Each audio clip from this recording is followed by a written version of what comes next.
গল্পের নাম লক্ষ্মী। এটি ভারতে একটি মেয়ের সাথে ঘটে যাওয়া সত্য ঘটনার উপর নির্মিত। গল্পে 14 বছরের একটি সুন্দরী মেয়েকে দেখব, যাকে কেউ একজন বিক্রি করে দেয়। এরপরে মেয়েটিকে শহরে একটা পতিতায় নিয়ে আসা হয়, আর সেখানে মেয়েটার সাথে কত ভয়ানক ঘটনা ঘটে আর মেয়েটার ওপর কত নির্যাতন করা হয় তা সবকিছুই আমরা আজকে দেখব। গল্পে অনেক অ্যাডাল্ট সিন আছে, আমি তো দেখাতে পারবো না। তোমরা যদি দেখতে চাও আমাকে বলবে, আমি মুভির লিঙ্ক দিয়ে দেবো। আর মনে রেখো, এটা একটা সত্য ঘটনার উপর নির্মিত গল্প। মুভির শুরুতে একটা গাড়িকে দেখি, গাড়ির ভেতরে বেশ কয়েকটা মেয়েকে দেখতে পাই। এদের মধ্যে একটা ছোট্ট মেয়েও ছিল, যার নাম লক্ষ্মী। এটাই হলো গল্পের মেন ক্যারেক্টার। আর সেখানে একটা লোক ছিল যার নাম সতীশ। এরপর গাড়িটি একটা জায়গায় এসে থামে। এবার সতীশ সবকটা মেয়েকে নিচে নামায় এবং সেখানে তারা বেশ কিছুক্ষণ অপেক্ষা করে। এরপর সেখানে একটা বয়স্ক লোক আসে, যে হলো সতীশের বড় ভাই, যার নাম রেড্ডি। রেড্ডি মেয়েদের কাছে আসে আর প্রত্যেকটা মেয়েকে ভালো করে দেখে। কিন্তু সে যখন লক্ষ্মীকে দেখে তখন সে একটু শক খায়, কারণ লক্ষ্মীর বয়স ছিল খুবই কম। রেড্ডি তাকে তার নিজের গাড়িতে বসতে বলে। লক্ষ্মী একটু ভয় পাচ্ছিল, কিন্তু এরপর লক্ষ্মী গাড়িতে উঠে বসে আর সতীশ বাকি মেয়েদের পতিতালয়ে নিয়ে যায়। রাস্তায় রেড্ডি তার পরিচয় জানতে চায়। লক্ষ্মী তখন তার পরিচয় বলে, আর আমরা তখন লক্ষ্মীর ফ্যামিলির কিছু সিন দেখতে পাই। লক্ষ্মীর বাড়িতে লক্ষ্মীর দুটি বোন আছে, আর তার মা এই দুনিয়ায় নেই, আর তাদেরকে তার বাবাই দেখাশোনা করে। লক্ষ্মী তার বোনেদের নিয়ে খুব ভালো ছিল, আর তার বাবাও তাদের খুব ভালোবাসতো। কিন্তু প্রশ্ন এখানে একটাই, এদের কাছে লক্ষ্মীকে কে বিক্রি করে দিল? এটা আমরা গল্পের শেষেই জানতে পারবো। এরপর সিন কাট হয়, লক্ষ্মীকে রেড্ডি তার বাড়িতে নিয়ে আসে, আর তখন সেখানে একটা মহিলা আসে, সে এই বাড়িতে কাজ করে, যার নাম নমিতা। তখন রেড্ডি নমিতাকে বলে, এই মেয়েটা আজ থেকে এখানেই থাকবে, তুমি ওর ভালোভাবে যত্ন করবে। নমিতা লক্ষ্মীকে ভেতরে নিয়ে আসে আর তারপর তাকে খাবার খাওয়ায়। এরপর লক্ষ্মীর জীবন ভালোই চলছিল, আর সে এখন নমিতার সাথে বেশ মিশে গিয়েছিল। এভাবেই বেশ কিছুদিন কেটে যায়। এরপর লক্ষ্মী একদিন নমিতার সাথে বসে গল্প করছিল, তখন সেখানে রেড্ডি আসে আর জোর করে লক্ষ্মীকে ঘরে নিয়ে যায়। এরপর সে তার কাপড় খুলে লক্ষ্মীর কাছে আসে আর লক্ষ্মীকে খারাপভাবে স্পর্শ করে। লক্ষ্মী তাকে বারবার ছেড়ে দিতে বলে, কিন্তু তখন রেড্ডি তার সঙ্গে জোর করে ফিজিক্যাল সম্পর্ক করে। আর এদিকে নমিতা তখন তার জন্য গরম জল তৈরি করছিল। এরপর লক্ষ্মী যখন বাইরে আসে তখন নমিতা তার সবকিছু পরিষ্কার করে দেয়। তখন লক্ষ্মী বুঝতে পারে নমিতা আগে থেকেই সবকিছু জানতো। যাকে সে বাবার মতো ভাবতো সেই তার সাথে ফিজিক্যাল সম্পর্ক করেছে, এটা ভেবেই সে ভীষণ কষ্ট পায়। এরপর সিন কাট হয়, পরের দিন সকালে লক্ষ্মীকে সতীশ নিতে আসে। লক্ষ্মী গাড়িতে উঠে পড়ে, তখন নমিতা এসে তার সাথে কথা বলে, কিন্তু লক্ষ্মী তার সাথে কথা বলে না। এরপর সতীশ তাকে শহরে একটা মেয়েদের হোস্টেলে নিয়ে আসে। আসলে এটা শুধু নামেই হোস্টেল, কিন্তু ভেতরে মেয়েদের নিয়ে ব্যবসা হয়। তখন সেখানে একটা মহিলা আসে, যার নাম জ্যোতি। সে এখানে মেয়েদের দেখাশোনা করে। সতীশ তখন তাকে বলে, মেয়েটিকে রেডি করো। তখন জ্যোতি লক্ষ্মীর কাছে আসে, আর তার লক্ষ্মীর মুখ দেখে খুব মায়া লাগে। এরপর লক্ষ্মীকে একটা রুমে নিয়ে আসে। এখানে একটা মেয়েকে দেখতে পায়, যার নাম সুবর্ণা। সুবর্ণা দিনের বেলায় ঘুমিয়েছিল। জ্যোতি তখন লক্ষ্মীকেও ঘুমোতে বলে, কারণ রাতে তাকেও জাগতে হবে। লক্ষ্মী তখন শুয়ে পড়ে। এরপর লক্ষ্মী যখন ঘুম থেকে ওঠে, সে দেখতে পায় সুবর্ণা সুন্দর করে সাজছে। আর ঠিক তখনই সেখানে জ্যোতি আসে আর লক্ষ্মীকে একটা শাড়ি দেয় আর বলে, তুমিও রেডি হও। কিন্তু লক্ষ্মী বলে, আমি তো খাবার খাচ্ছি। জ্যোতি তখন তার কাছে আসে আর তাকে একটা চড় মারে আর বলে, এটা তোমার বাবার হোটেল নাকি? 5 মিনিটের মধ্যে রেডি হয়ে নাও। লক্ষ্মী তখন কান্না করতে থাকে। কিছুক্ষণ পর আবার সেখানে জ্যোতি আসে আর দেখতে পায় লক্ষ্মী ঠিকভাবে শাড়ি পরতে পারেনি। জ্যোতি তখন তাকে শাড়ি পরিয়ে দেয়, সাথে তার বুকে কিছু একটা রেখেও দেয়, যাতে তার ফিগারটা দেখতে বেশ সুন্দর লাগে। তখন লক্ষ্মী জানতে পারে তার সঙ্গে সেই একই কাজ করা হবে যেটা রেড্ডি তার সঙ্গে করেছিল। লক্ষ্মীর চোখে মুখে তখন একটা ভয় চলে আসে। লক্ষ্মী তখন জ্যোতিকে বলে, আগের বার অনেক কষ্ট হয়েছিল আর এখনো ব্যথা করছে। এরপর জ্যোতি তখন দেখতে চায় আর দেখে বলে, সব ঠিক আছে, ভয় পেও না, সবকিছু ঠিক হয়ে যাবে।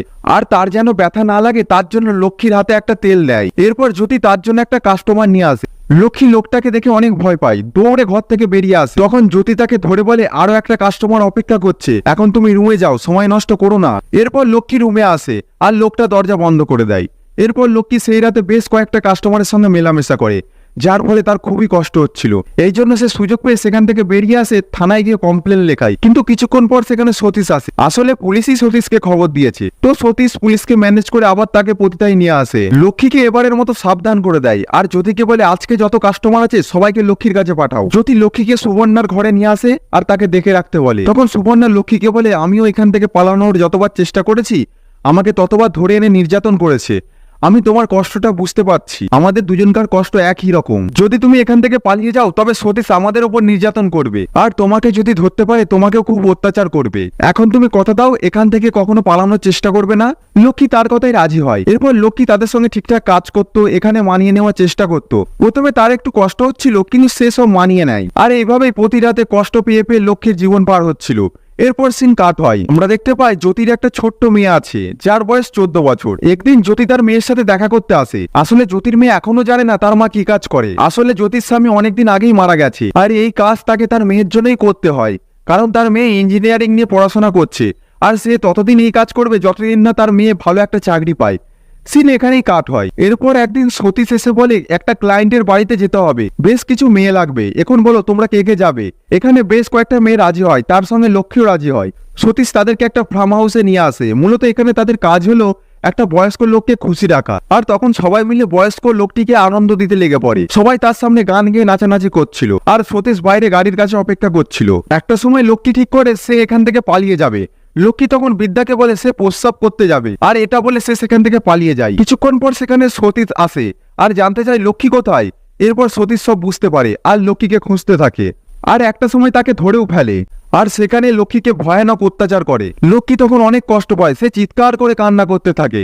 এরপর তাকে ওখান থেকে পতিতালয়ে নিয়ে আসা হয়। লক্ষ্মীর অবস্থা ভীষণ খারাপ, সে ব্যথায় উঠতে পারছিল না, কিন্তু এর মধ্যেও সতীশ তার জন্য একটা কাস্টমার নিয়ে আসে। জ্যোতি বলে লক্ষ্মীর অবস্থা ভীষণ খারাপ, এখন তাকে ডাক্তার দেখাতে হবে, আজকে তাকে বিশ্রামে রাখো আর তার জন্য একটা ডক্টর নিয়ে আসো। কিন্তু সতীশ তার কথায় কোনো গুরুত্বই দেয় না।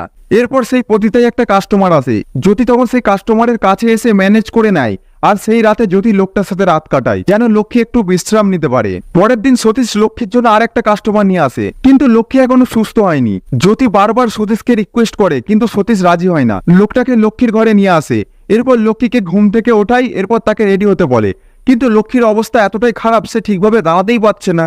তবু সে যা হোক করে রেডি হয়ে খাটে এসে শুয়ে পড়ে। এরপর এক এক করে সেদিন তার কাছে বেশ কয়েকটা কাস্টমার আসে। পরের দিন পতিতায় রেড্ডি আসে, আজকে তার জন্মদিন ছিল, তাই সে পতিতা সবাইকে একটা করে শাড়ি দেয়। কিন্তু তখন সেখানে লক্ষ্মীকে দেখতে পায় না। রেড্ডি জানতে চায় লক্ষ্মী কোথায়। সতীশ বলে সে একটু অসুস্থ, সেই জন্য সে রুমে শুয়ে আছে। রেড্ডি তখন লক্ষ্মীর রুমে আসে, আর লক্ষ্মীর এই অবস্থা দেখে সে খুব রেগে যায় আর সতীশকে মারতে থাকে।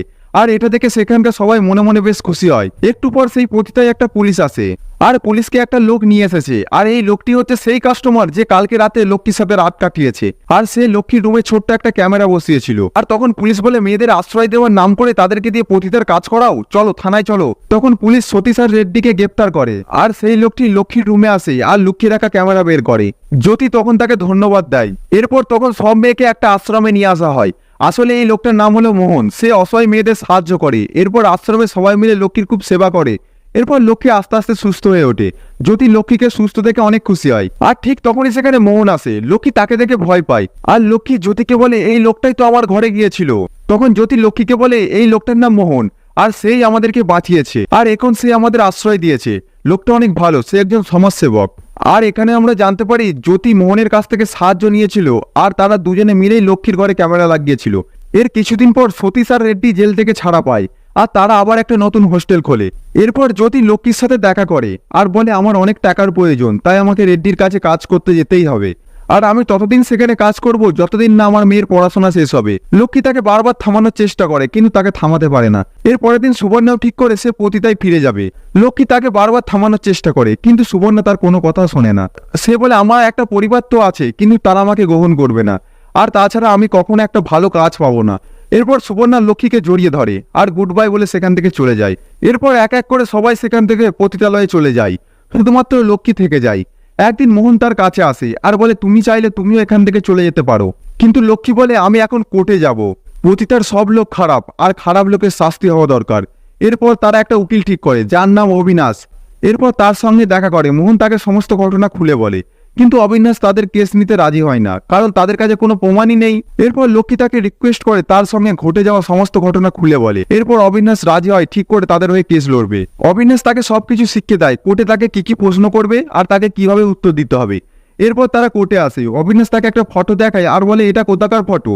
লক্ষ্মী বলে এটা একটা মেয়েদের হোস্টেল, কিন্তু এর ভেতরে মেয়েদের নিয়ে ব্যবসা হয়। এরপর রেড্ডি আর সতীশকে দেখে বলে এরাই হোস্টেল চালায়, আর ওই হোস্টেলে মেয়েদের নিয়ে ব্যবসা করে, অসহায় গরিব মেয়েদের নিয়ে গিয়ে পতিতার কাজ করায়, আর তাদের উপর নির্মম অত্যাচার করে। আমাকেও তারা অনেকভাবে নির্যাতন করেছে, আমার শরীর নিয়ে তারা ব্যবসা করেছে।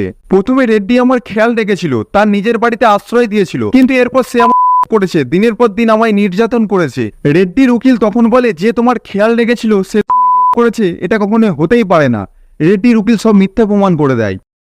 আসলে রেড্ডি একটা মেয়েদের হোস্টেল চালায়, সেখানে অসহায় মেয়েদের সাহায্য করে, যেসব মেয়েদের থাকার কোনো জায়গা নেই তাদেরকে সে সেখানে থাকার ব্যবস্থা করে দেয়। এবার হোস্টেলের ভেতরে মেয়েরা কি করে বেড়াচ্ছে সেটা তো তারা কখনোই কন্ট্রোল করতে পারে না, তাই না? আর রেড্ডি একজন ভালো মানুষ, সে লক্ষ্মীকে থাকার ব্যবস্থা করে দিয়েছিল, লক্ষ্মীর ভালোভাবে খেয়াল রেখেছিল, কিন্তু লক্ষ্মী এখন তাকেই দোষী বানাতে চাইছে। জজ তখন বলে এই কেসের শুনানি কাল হবে। এরপর রেড্ডি কোর্টের বাইরে বেরিয়ে আসে, মিডিয়া রেড্ডিকে ঘিরে ধরে আর তারপর তাকে বিভিন্ন প্রশ্ন করে। তখন রেড্ডি বলে আমি অসহায় মেয়েদের থাকার ব্যবস্থা করে দিতাম, কিন্তু এখন আমার নামে মিথ্যে দোষ দেওয়া হচ্ছে। এরপর সিন কাট হয়। এরপর সতীশ মোহনের সাথে দেখা করে আর তাকে সে একটু ভয় দেখায়, বলে লক্ষ্মীকে বলে দিও সে যেন মুখ না খোলে, না হলে তার সাথে খারাপ কিছু হতে পারে। সিন এখানেই কাট হয়। তারা সবাই উকিলের সাথে কথা বলছিল। তখন উকিল বলে আমাদের হাতে শক্ত কোনো প্রমাণ নেই। তখন মোহন বলে আছে, আমি সেই দিন লক্ষ্মীর ঘরে যে ক্যামেরা লাগিয়েছিলাম সেই ভিডিও আমার কাছে আছে, কিন্তু তা তো সবাইকে দেখানো যাবে না। তখন উকিল বলে তাছাড়া আমাদের কাছে কোনো উপায় নেই। কিন্তু লক্ষ্মী বলে আপনি সেই ভিডিও সবাইকে দেখান, কারণ আমার সাথে অনেক অন্যায় করা হয়েছে, এখন আমি তার বিচার চাই। এখানেই সিন কাট হয়। পরের দিন সবাই কোর্টে আসে, সবাইকে তখন লক্ষ্মীর ভিডিও দেখানো হয়। তখন সবাই দেখতে পায় সেই রাতে লক্ষ্মী অসুস্থ ছিল, লক্ষ্মী ঠিকভাবে নড়তেই পারছে না, কিন্তু এরপরেও সেই রাতে তার কাছে 7টা পুরুষকে পাঠিয়েছিল সতীশ। এটা দেখে সেখানকার সব লোক অবাক হয়ে যায়। জজ বলে আগামী দিন এই কেসের শুনানি হবে।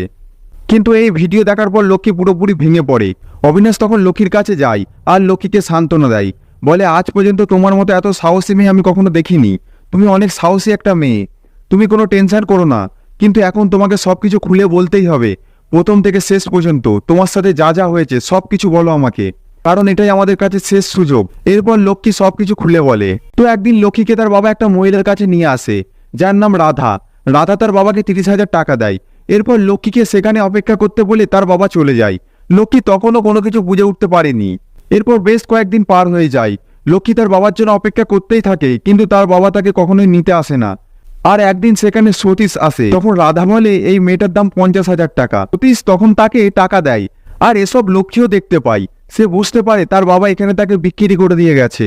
তাই লক্ষ্মী সেখান থেকে পালানোর চেষ্টা করে, কিন্তু সতীশ তাকে ধরে ফেলে আর তারপর তাকে শহরে নিয়ে আসে। এরপর রেড্ডি আমাকে তার বাড়িতে নিয়ে যায়। কিছুদিন আমি ভালোই ছিলাম। একদিন আমার কাছে একটা ডক্টর আসে আর সে আমাকে একটা ইঞ্জেকশন দেয়। এরপর কোর্টে সেই ডাক্তারকে আনা হয়। অবিনাশ তখন ডাক্তারের কাছে জানতে চায় তুমি লক্ষ্মীকে কিসের ইঞ্জেকশন দিয়েছো? ডক্টর বলে আমি হরমোন পরিবর্তন হওয়ার ইঞ্জেকশন দিয়েছি, যেন মেয়েটা তাড়াতাড়ি যুবতী হয়ে উঠতে পারে, যেন তাকে দেখতে প্রাপ্তবয়স্কদের মতো লাগে। আর লক্ষ্মী যখন প্রথম রেপ হয়েছিল তখনও আমাকে ডাকা হয়েছিল। সেদিন রাতে লক্ষ্মীর অতিরিক্ত রক্তপাত হচ্ছিল। এরপর অবিনাশ তাকে প্রশ্ন করে আচ্ছা তুমি তো রেড্ডির পার্সোনাল ডাক্তার, এত বছর ধরে তুমি রেড্ডির কিসের চিকিৎসা করছো? আসলে রেড্ডি HIV রোগে আক্রান্ত, যেটার ওষুধ এখনো পর্যন্ত আবিষ্কার হয়নি। কিন্তু রোগী যদি ভার্জিন কোনো মেয়ের সাথে মেলামেশা করে তবে সে আস্তে আস্তে সুস্থ হয়ে উঠতে পারে, এই জন্য সে লক্ষ্মীর মতো ভার্জিন মেয়েদের সঙ্গে মেলামেশা করে। জজ তখন বলে পরের দিনের শুনানি হবে। সিন এখানেই কাট হয়।